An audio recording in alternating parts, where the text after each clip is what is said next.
Hello everyone, Radhe Radhe. कैसे हैं आप लोग? आई होप आप लोग बहुत अच्छे होंगे और अपने आने वाले एग्जाम की तैयारी भी बहुत अच्छे से कर रहे होंगे। तो आज की ये वीडियो आपके लिए बहुत ज़्यादा हेल्पफुल होने वाली है। वैसे तो मैं बहुत सारे वीडियोस बनाती रहती हूँ आपके, जो आपके लिए थोड़ा बहुत हेल्पफुल हो सके। बट आज की ये जो वीडियो है ना, ये आपके लिए थोड़ा ज़्यादा इंटरेस्टिंग रहने वाली है, बहुत ज़्यादा हेल्पफुल रहने वाली है। तो वीडियो में लास्ट तक जरूर बने रहिएगा। मैं कहाँ से कैसे फॉर्म फिल करना है आपको सारी उसकी अपडेट भी दे दूंगी, क्या सब कुछ इसका रहने वाला है, एग्जाम पैटर्न सब कुछ। तो ये जो वैकेंसी है ये है दिल्ली मेट्रो की। दिल्ली मेट्रो में वैकेंसी आई है, बहुत ही बड़ी संख्या में वैकेंसी आई है 2025 की। तो आपको ये वीडियो स्किप नहीं करना है, क्योंकि अगर आप ये वीडियो स्किप कर देते हैं तो फिर आप, होता नहीं है कि हम मतलब बहुत कुछ अच्छी जानकारी रहती है और वो हमसे मिस हो जाती है। तो आप ये वीडियो जरूर लास्ट तक देखिएगा, ठीक है। तो इसमें मैं आपको बताऊंगी कि दिल्ली मेट्रो में 2025 में बहुत ज़्यादा वैकेंसी आई है, बहुत बड़ी संख्या में वैकेंसी आई है, जो कि डीएमआरसी द्वारा लाई गई है, यानी कि दिल्ली मेट्रो रेल कारपोरेशन द्वारा ये वैकेंसी ले आई जा रही है आपके लिए। तो वैकेंसी में क्या कुछ रहने वाला है, कितनी पोस्ट रहेगी, क्या इसका एग्जाम फीस रहेगा, एग्जाम पैटर्न क्या रहेगा, एग्जाम होगा या नहीं होगा, या फिर किसको कितनी छूट मिलेगी, एवरीथिंग जो कुछ भी है मैं सब उसके आपके साथ डिस्कस करूंगी। तो चलिए वीडियो को स्टार्ट करते हैं, ठीक है। तो जैसा कि मैंने आपको बताया कि दिल्ली मेट्रो में, यानी दिल्ली मेट्रो, मेट्रो आप लोग समझते ही हैं कि जो रेल की जो सुविधा है उसको थोड़ा सा इंक्रीज करके उसको मेट्रो में ले आ दिया गया है, यानी कि आपके आने जाने के लिए जो लोकल जगह पे है वो बहुत आसानी से। तो यहाँ की जो वैकेंसियाँ आती है वो बहुत अच्छी होती है और यहाँ की जॉब प्रोफाइल भी बहुत अच्छी होती है, चाहे वो फीमेल कैंडिडेट हो चाहे मेल कैंडिडेट हो, दोनों के लिए ये जॉब प्रोफाइल बेस्ट होती है, क्योंकि इसमें आपको सीमित जगह पे ही जॉब करना है। बहुत ज़्यादा ऐसा नहीं कि आपको कहीं बहुत ज़्यादा दूर दूर जाके जॉब करना है, ऐसा नहीं है। आपको मेट्रो में वहीं पे आपको सफ़र करना है, वहीं पे आपकी जॉब रहेगी, आपको आपकी ऑफिस वर्क भी जॉब रह सकती है। यानी कि कई सारे पोस्ट आए हैं जिसमें आपको पोस्ट के अकॉर्डिंग जॉब मिल सकती है, और इसकी क्वालिफिकेशन क्या रहेगी वो भी मैं आपके साथ डिस्कस करती हूँ।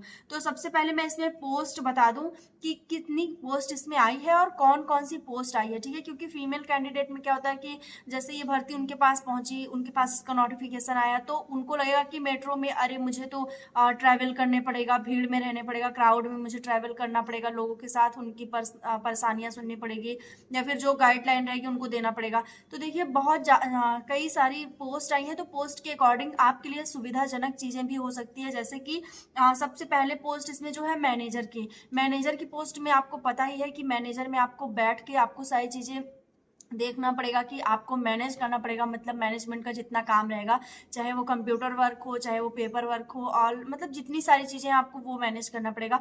सेकंड पोस्ट इसमें जो आई है वो असिस्टेंट मैनेजर की आई है। इसमें आपको मैनेजर के पीछे, यानी कि आपको मैनेजर का सहायक के रूप में काम करना है, कि मैनेजर के पास कोई अपडेट देनी है या जो सारी चीजें हैं उसके रिगार्डिंग आपको इसमें काम करना पड़ेगा।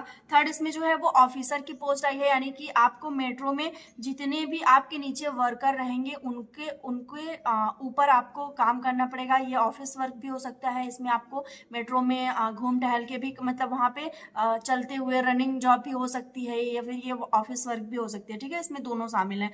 फोर्थ आपका बात करेंगे टेक्नीशियन का, जिसमें आपको मेट्रो से जितने भी टेक्निकल जो भी इशू रहेंगे उससे रिगार्डिंग आपको काम करना पड़ेगा।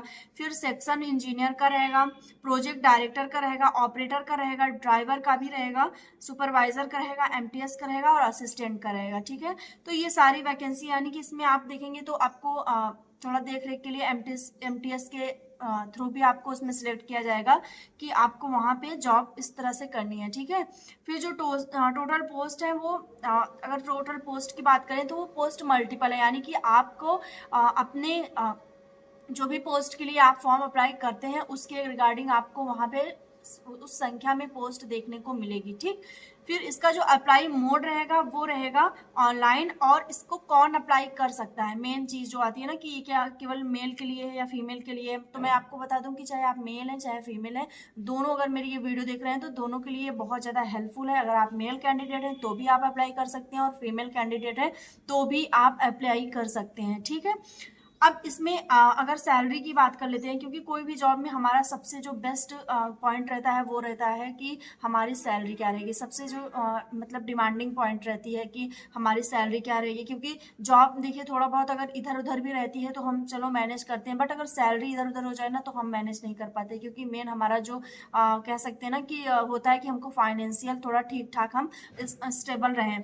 तो इसकी सैलरी भी आपको बहुत अच्छी मिलने वाली है, 25,000 प्लस से इसकी स्टार्टिंग है।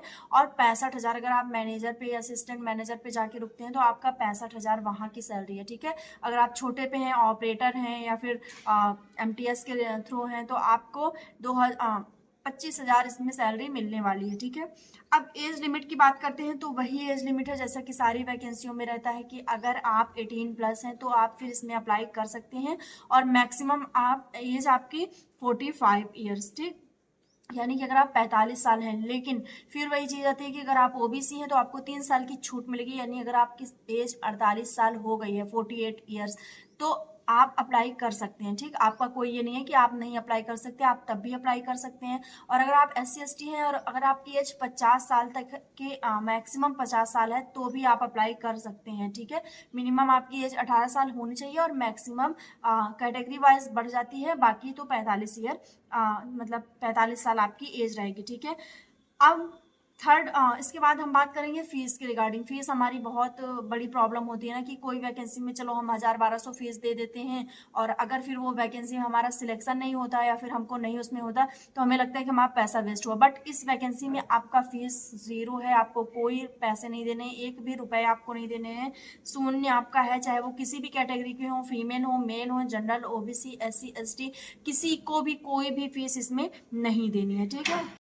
अब जो सबसे इम्पॉर्टेंट बात है कि इसमें एग्जाम पैटर्न क्या रहने वाला है या फिर एग्जाम कैसे होने वाला है, तो मैं आपको बता दूं कि इसमें कोई भी आपका एग्जाम नहीं होने वाला है।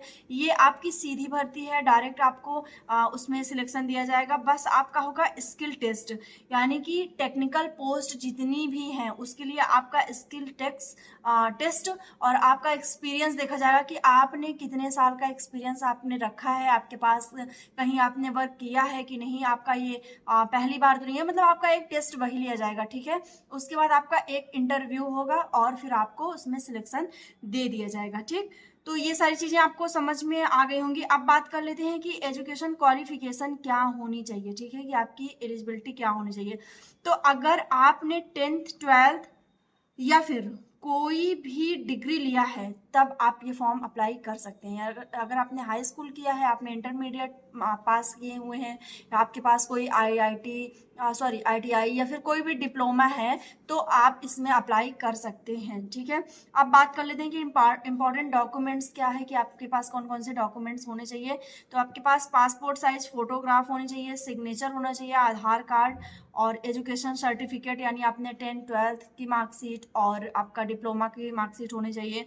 कास्ट सर्टिफिकेट होना चाहिए, आपके एज रिलैक्सेशन के लिए, आपको छूट लेने के लिए आपका कास्ट सर्टिफिकेट होना चाहिए, और आपकी एज का प्रूफ होना चाहिए, यानी कि सेम वही हो गया कि आधार कार्ड या फिर वोटर ID कार्ड और एग्जाम की मार्कशीट जो है वो उसमें सेम होना चाहिए आपका डेट ऑफ बर्थ, ठीक है।